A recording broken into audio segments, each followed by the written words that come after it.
Le ministère de l'Enseignement supérieur et de la Recherche scientifique, à travers sa direction des examens et concours, a procédé ce jour au lancement officiel des épreuves écrites à l'École africaine des métiers de l'architecture et de l'urbanisme de Lomé. L'épreuve écrite a eu lieu à l'école pratique de la Chambre de commerce et d'industrie d'Abidjan Plateau. Les détails avec Philippe Zabo. On vient de lancer le concours de l'école d'architecture qui se trouve au Togo. Alors, donc, pour ce concours, la Côte d'Ivoire sélectionne quelques jeunes Ivoiriens pour aller représenter le pays afin de venir développer leur pays. Au titre de l'année 2023, 428 candidats affrontent les épreuves écrites.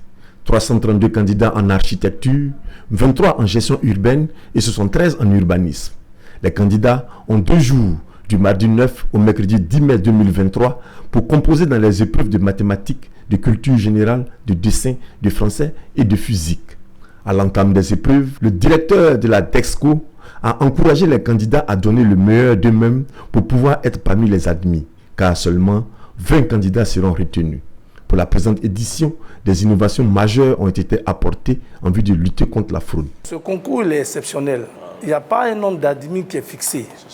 Ici, nous, c'est un concours inter-État entre 14 pays membres et donc on prend les meilleurs. Ici, en Côte d'Ivoire, de façon particulière, parce qu'on nous a dit que la Côte d'Ivoire a mis la barre très haute, parce que nous, les Ivoiriens, nous sommes excellents. Donc, on prend ceux qui sont admis, doivent avoir 12 de moyenne. Quand tu as 12 de moyenne, tu es déclaré admis. Mais en réalité, ceux qui ont 10 sont aussi admis. Mais nous, les critères de bourse pour accompagner nos candidats, c'est 12.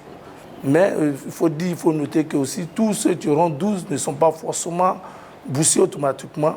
Ça dépend donc du portefeuille budgétaire que le ministre aura et du nombre de bourses qu'il va attribuer pour ce concours de l'EAMO. Depuis quelques années, la Côte d'Ivoire est classée parmi les meilleurs pays organisateurs de ce concours inter-État. Il est important de souligner qu'après la composition, les copies seront acheminées vers le Togo, précisément à Lomé pour les corrections. Les résultats sont prévus pour juillet 2023.